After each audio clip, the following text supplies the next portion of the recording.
Be informed. Be alert. The information you need to know about COVID-19 vaccine. Right here, right now, on The Vax.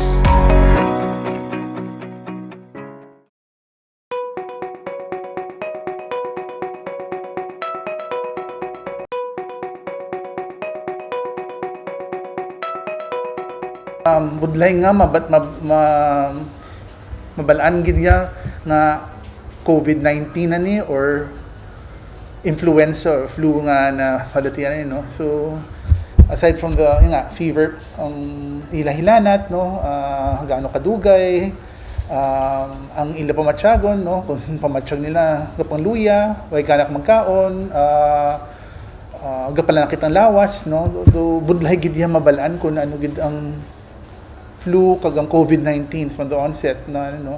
Pero usually kapag daw ang ma-advise ko lang nila sa ila subong, since budlay nga gid mabalaan, no, kung flu or COVID-19, because ang duwa na ni are viruses ng ano, no, it's best gid yan pinakamayo gid yan magkadto gid sila sa mamangkot na their subong, no, because sa telemedicine mamangkot ani sa isa ka doktor, no, through telemedicine, no, kung anong himuon, no. Kung hindi ti makadto gid sa emergency, magpa-schedule sa matawag sa emergency room sa hospital kung makakadto sila dito para sa outpatient consult, no.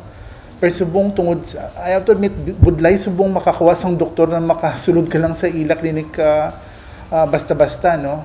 So importante gid yan na mamangkot anay. Mas maayo pa nga tani natawagan to ang mga hospital o mga clinic na makadtuan nila, no. Antes magkadto to, no. Hindi maghulat nga maglain-lain ang ila pamatsyag kag didto ba makadto, no.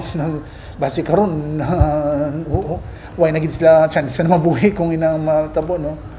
Maayo gid ya kung balan lang law ay pamatsyag nila kag balaan man nila, I'm sure balaan man nila nga lain ang pamatsyag nila, palihog lang magpakonsulta na, di na magpahulat-hulat na ano. Di mahadlok man nga dako ang gasto kung ano, mas dako pa nga ang gasto kung naglala na ni.